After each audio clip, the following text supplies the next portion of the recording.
Selamat pagi pemirsa, berlarutnya kasus pagar laut di Tangerang, Banten memunculkan dugaan kuat adanya pemoda besar di balik aksi tersebut. Di sisi lain tak kunjung jelasnya siapa pihak yang bertanggung jawab atas keberadaan pagar laut ini juga menunjukkan sisi lemah pemerintah atau negara. Adanya ormas nelayan yakni Jaringan Rakyat Pantura atau JRP yang mengaku sebagai pemasang pagar justru semakin menguatkan dugaan bahwa pemoda besarlah yang menjadi dalang. Dalih gotong royong para nelayan yang sangat sulit diterima mengingat biaya yang besar serta keberuntukannya yang tidak jelas. Keberadaan pagar tersebut justru dikeluhkan para nelayan yang terganggu saat mencari ikan serta mengganggu ekosistem. Selain harus segera dibongkar, proses hukum juga perlu ditegakkan kepada pihak-pihak yang bertanggung jawab. Inilah editorial Media Indonesia edisi Rabu 5 Januari 2015 Januari 2025 dengan tema Terbelenggu Pagar Laut bersama saya Yohana Margareta. Anda juga bisa berpartisipasi dan berinteraksi melalui telepon interaktif di 0215839900. Pagi ini telah bersama saya anggota Dewan Redaksi Media Group Aris Fadila. Mas Aris, selamat pagi. Pagi Yohana. Jadi Mas Aris, apa yang terjadi sebenarnya dengan fenomena pagar laut yang tiba-tiba kok baru sekarang ini muncul dan disadari begitu? Ya, pagar laut sejauh 30 km lebih ini patut untuk kita angkat karena ini ada wilayah yang menjadi kewenangan negara ya. Kemudian dipagari oleh orang yang sampai saat ini tidak jelas. Kemudian 30,16 km itu kan bukan dibangun dalam semalam. Menurut informasi di lapangan itu 6 bulan dibangun. Kenapa baru sekarang ramai? Itu yang harus kita pertanyakan, bagaimana mungkin ada pagar bambu 30,16 km itu kalau diperkirakan mungkin dari tempat kita ini sampai ke Depok sana gitu. Sejauh itu gitu. Dan kok baru sekarang? Dan kemudian pemerintah walaupun sudah melakukan tindakan penyegelan, tapi kan kita bisa bilang terlambat kalau melihat itu kan. Terus sekarang koordinasi, misalnya Bakamla bilang ya sudah rubuhkan saja. Apa susahnya dirubuhkan karena itu terbukti melanggar, selesai cari pelakunya siapa yang inisiasi. Terus semakin rumit lagi, bukan rumit, jadi semakin kompleks, apa sebenarnya ya kompleks. Kemudian ada muncul kelompok nelayan yang menyatakan mereka membangun pagar. Mereka yang membangun pagar itu untuk alasan mencegah abrasi. Ini menjadi konyol lagi gitu kan. Pagar sepanjang itu walaupun itu terbuat dari bambu, hitung-hitungan beberapa pihak itu miliaran. Mana mungkin gitu. Ini kan menjadi masyarakat bertanya-tanya, ini apa yang sedang terjadi gitu. Iya. Jangan sampai memunculkan drama yang justru nanti menjadi bumerang tersendiri bagi negara. Betul. Ya, karena seperti yang editorial sampaikan, tanpa harus berpikir panjang saja ini sudah pasti ini ada sesuatu di balik layar. Ada sesuatu dan harus segera diambil langkah-langkah yang cepat gitu ya. Memang Kementerian KKP menyatakan butuh 20 hari untuk investigasi dan menunggu ada pihak yang mengakui siap membuat itu dan membongkar sendiri. Ini beda dengan Bakamla. Bakamla bilang bongkar saja, toh sudah jelas-jelas melanggar aturan. Setidaknya ada 4 peraturan yang dilanggar dengan pembuatan pagar laut itu. Dan Bakamla bilang rubuhkan saja dan baru dicari. Dan ini kan dengan munculnya ada sekelompok orang yang kemudian mengakui membuat pagar itu untuk mencegah abrasi. Ini kan kita tidak ingin terjadi, bisa ada konflik sosial di wilayah itu dan itu kan tanggung jawab negara untuk. Yang pasti tidak hanya negara tapi juga nelayan itu sendiri yang sudah sejak September tahun lalu sudah melaporkan dan sekarang mengakui membangun itu. Ini memang juga menjadi fakta yang tidak menyambung gitu ya Mas Arief. Mas Aris, jadi kita akan ulas lebih dalam lagi, namun sebelumnya kita akan saksikan dulu pemirsa tayangan yang satu ini.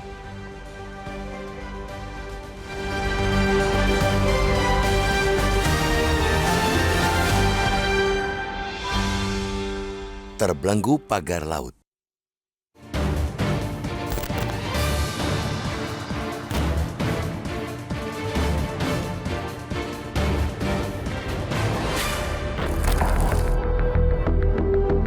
Dari hari ke hari, kasus pagar laut di Tangerang hanya menguatkan dua kemungkinan. Pertama, adanya pemodal besar di balik aksi itu. Kedua, lagi-lagi, negara yang lemah. Tidak perlu otak super cemerlang untuk mengerti bahwa hanya pemodal besar, bahkan raksasa, yang bisa memerintahkan pembangunan pagar tersebut. Dengan panjang pagar yang kini mencapai 30 km lebih, biaya yang dikeluarkan jelas sangat besar. Hanya pemodal besar yang bisa melakukan itu. Adanya ormas nelayan, yakni Jaringan Rakyat Pantura atau JRP, yang mengaku sebagai pemasang pagar justru semakin menguatkan dugaan bahwa pemodal besarlah yang menjadi dalang. Dalih gotong royong para nelayan sebagaimana dikemukakan jaringan itu sangat sulit diterima akal.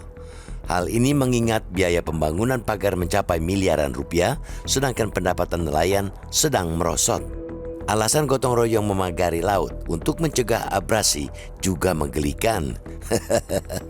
Sebab bukan saja telah membuat nelayan sulit melaut, pagar itu nyatanya juga merusak ekosistem. Nelayan sejatinya sudah melaporkan berbagai keluhan tentang pagar laut itu ke Pemda sejak September tahun lalu, tapi tidak ada respons konkret. Kementerian Kelautan Perikanan atau KKP juga baru melakukan investigasi setelah masalah itu menjadi isu nasional 2 minggu ini. Maka, kini yang menjadi pertanyaan adalah, mengapa KKP tidak juga mengungkapkan dalang meski menyebut sudah mengantongi nama pemagar? Padahal, bukan saja mengungkapkan otak kasus ini, KKP semestinya segera melakukan langkah hukum mengingat sedikitnya ada 4 peraturan yang dilanggar dengan keberadaan pagar laut itu. Pertama, pemagaran tanpa izin itu melanggar Undang-Undang Nomor 27 Tahun 2007 tentang pengelolaan wilayah pesisir dan pulau-pulau kecil. Kedua, jelas pula pagar itu melanggar Undang-Undang Nomor 6 Tahun 1996 tentang perairan Indonesia yang menyebutkan bahwa pemanfaatan wilayah perairan harus berdasarkan kepentingan nasional, termasuk kepentingan lingkungan dan ekonomi masyarakat sekitar. Pun, pembangunan pagar tersebut tidak memiliki AMDAL.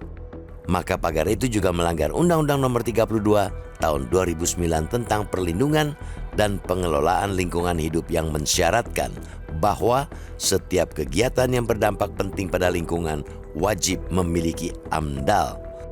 Lalu dengan banyaknya keluhan nelayan lokal, maka pagar itu melanggar pula peraturan Menteri Kelautan dan Perikanan Nomor 23 Tahun 2016 tentang pengelolaan wilayah pesisir dan pulau-pulau kecil yang mewajibkan semua pihak yang melakukan pemanfaatan ruang laut untuk mengutamakan kepentingan masyarakat pesisir dan kelestarian lingkungan.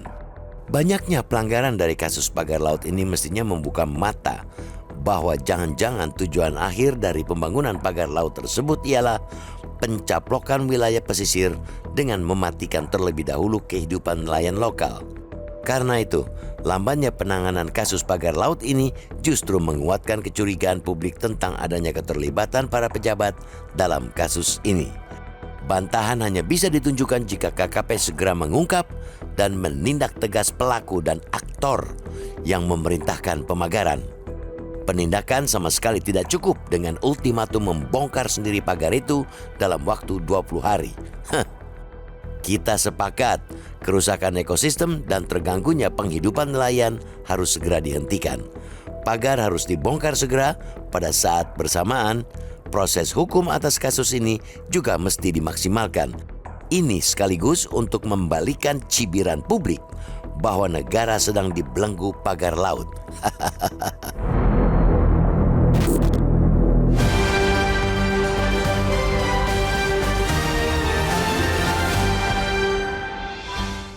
Nah, Mas Aris tadi menyampaikan bahwa ini harus cepat diatasi, Mas Aris. Tapi Betul. Kepada siapa sih kita bisa bergantung bahwa ini akan bisa selesai begitu penanganannya? Ya tentu kepada pemerintah. Pemerintah yang punya aturan, punya kewenangan untuk menindak, melakukan tindakan-tindakan tegas. Dan kita kan lihat judul editorial, terbelenggu pagar laut. Ya jangan sampai pemerintah terbelenggu oleh pagar laut itu. Punya kewenangan, ya dijalankan. Kan ini kalau kita baca editorial media Indonesia hari ini itu kan, bagaimana sesuatu yang sudah gamblang, sudah tidak sulit lah untuk mengungkap siapa sih yang melakukan itu, karena ini menyangkut sumber daya yang besar, biaya yang besar. Sudah ada siapa tukangnya yang bangun. Itu kan bukan hal mudah, bukan hal sulit untuk diungkap siapa sih, dan masyarakat butuh tahu ini siapa yang bangun ini, kok bisa melanggar aturan seenaknya di negara ini. Iya, padahal membangun pagar laut kan butuh proses ya. Betul. Dan pasti masyarakat sekitar apa iya tidak mempertanyakan begitu. Iya, ya namanya nelayan kan. Menurut laporan di lapangan kan mereka sudah melaporkan ini ada pagar laut. Tapi bagaimana mungkin dibangun sampai 30 km baru itu kemudian ramai dan disegel. Kan itu yang jadi pertanyaan masyarakat. Baik, sebelum kita lanjutkan kita harus jeda dulu Mas Aris, sambil nanti kita menunggu para penelpon yang akan bergabung bersama editorial Media Indonesia. Tetaplah bersama kami, seusai jeda saya akan kembali.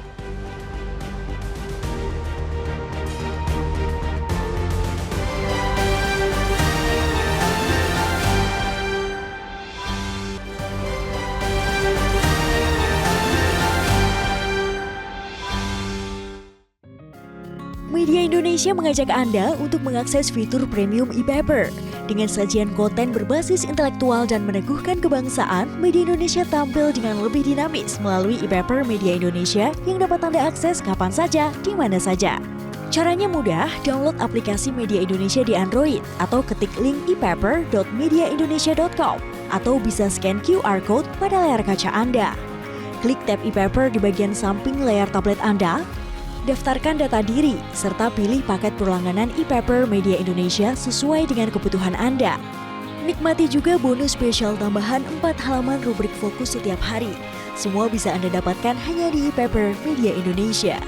Untuk informasi lebih lanjut, hubungi customer service di nomor 0811 1201 2018 atau kunjungi media sosial @Media Indonesia.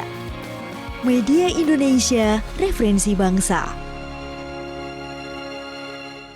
Kembali di editorial Media Indonesia, pemirsa, sebelum kita bergabung dan juga berbincang kembali bersama anggota Dewan Redaksi Media Group Mas Aris Fadila, kita akan sapa penelpon dulu yang sudah tersambung bersama kita. Kali ini ada Pak Ronald dari Medan, Sumatera Utara. Pak Ronald, selamat pagi Pak Ronald. Ya, selamat pagi Mbak. Ya, silakan Pak, tanggapan terkait dengan tema kita terbelenggu pagar laut, ada masukan atau saran apa ini Pak melihat isu ini Pak? Ya, ini kita dari masyarakat dari Indonesia kan mau berterima kasih untuk kita bisa mengasih tanggapan di sini ya Mbak, pertama-tamanya. Jadi dari kita masyarakat itu macamnya nggak wajar lah, masa udah 8 km itu pagar lautnya dibangun. Apalagi maaf itu sudah mungkin masih masa pemerintahan dari yang dulu. Kita sementara punya yang namanya TNI Angkatan Laut, polisi air, KKP. Masa nggak tahu itu dibangun? Jadi dalam arti kata yang wajar lah, kan gitu. Itu niatnya mau untuk apa? Nggak mungkin nggak tahu, kan gitu.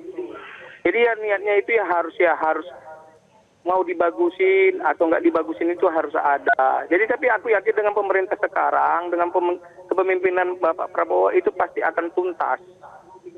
Itu Pak, itu Pak.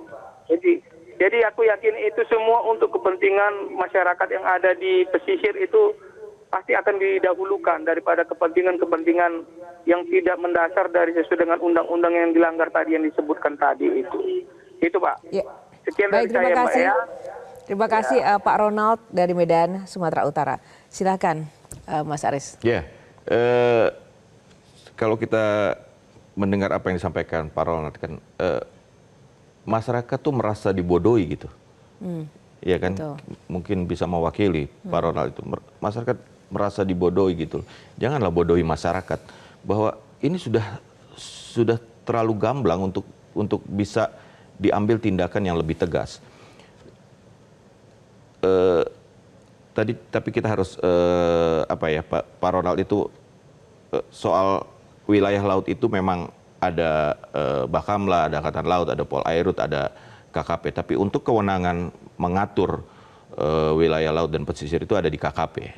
Makanya kan KKP yang menyegel dan kemudian memberikan waktu 20 hari untuk siapapun yang memiliki itu untuk membongkar sendiri. Dan katanya sanksinya denda. Tapi bukan itu yang, itu penting menegakkan aturan. Tapi kan masyarakat ingin tahu ini apa yang terjadi. Dan janganlah masyarakat dibodohi bahwa masa sih nggak tahu gitu loh. Sedemikian banyak pihak yang mengawasi laut dan pesisir Indonesia, masa nggak tahu ada pemerintah daerah, ada perwakilan KKP di daerah di Banten sana kan. Pembangunan selama menurut informasi di lapangan itu sekitar 6 bulan.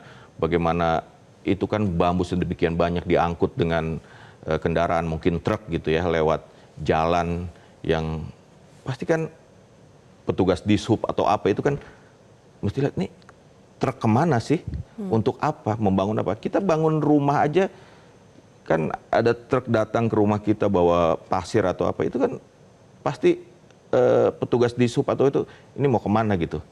Itu kan harusnya sudah ketahuan sejak awal gitu loh. Ini kok sudah 30,16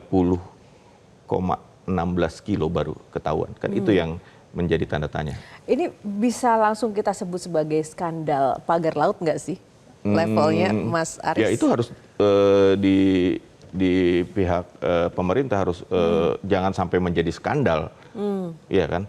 Ini kan curiga bahwa ada kong kali kong antara pemodal besar dengan oknum di wilayah atau di mana untuk sampai itu terbangun 30,16 km yang diperkirakan banyak orang memperkirakan biayanya sampai dengan miliaran, itu kan tidak mungkin lah.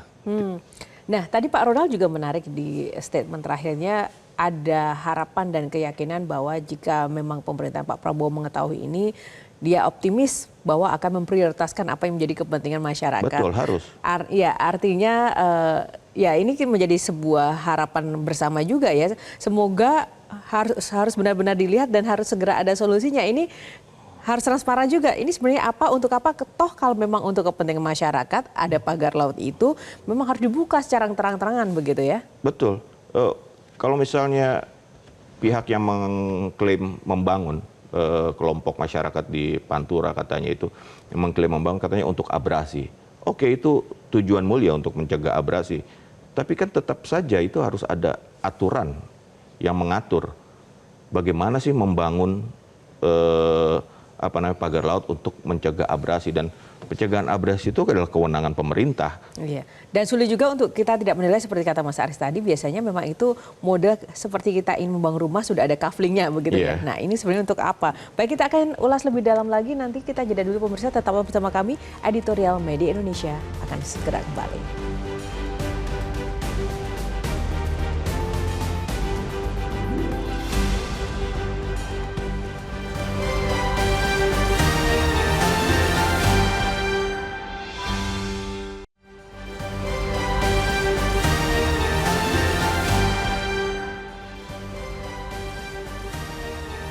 Ya, kembali di Editorial Media Indonesia masih bersama Mas Aris Fadila. Mas Aris, di sini editorial mencatat bahwa lambannya penanganan kasus ini yang khususnya dilakukan oleh pemerintah daerah maupun pusat menguatkan aroma busuk dan juga memicu kecurigaan pada publik. Nah, berarti ini sudah sekian lama termasuk lamban ya.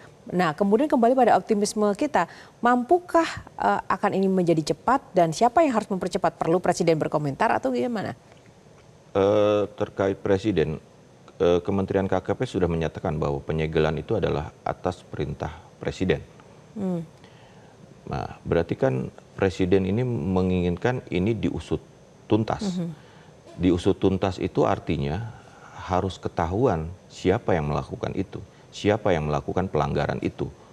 Begitu. Jadi kita tunggu nih, dalam hal ini KKP yang harus bertindak tegas, berkoordinasi dengan Bakamla, dengan Polairut, pemerintah daerah.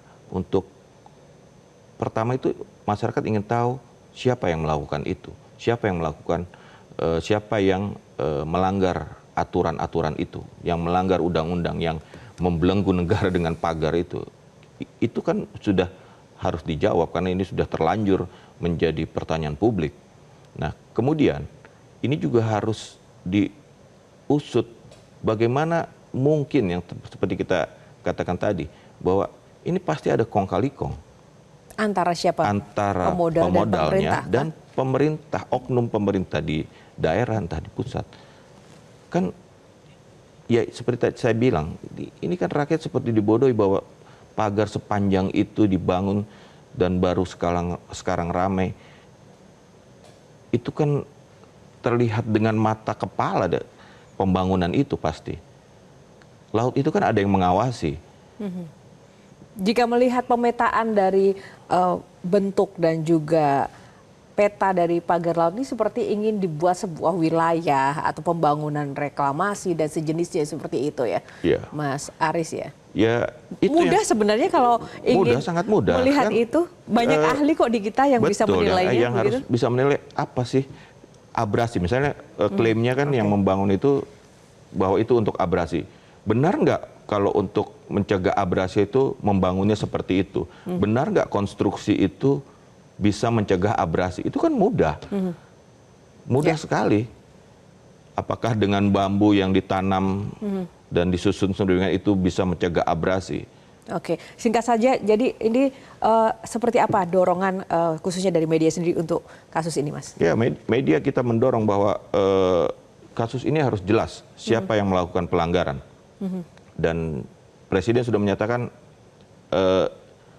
disegel, diusut dan harus berarti diusut itu kan harus terungkap siapa. Dan tadi sebelum editorial kita dengar berita bahwa DPR akan melakukan memanggil setiap pihak yang kemungkinan itu KKP dari masyarakat, kelompok yang mengklaim akan dipanggil untuk bisa menjelaskan, mencari tahu apa ya. Kita harus percaya wakil rakyat kita lihat nanti.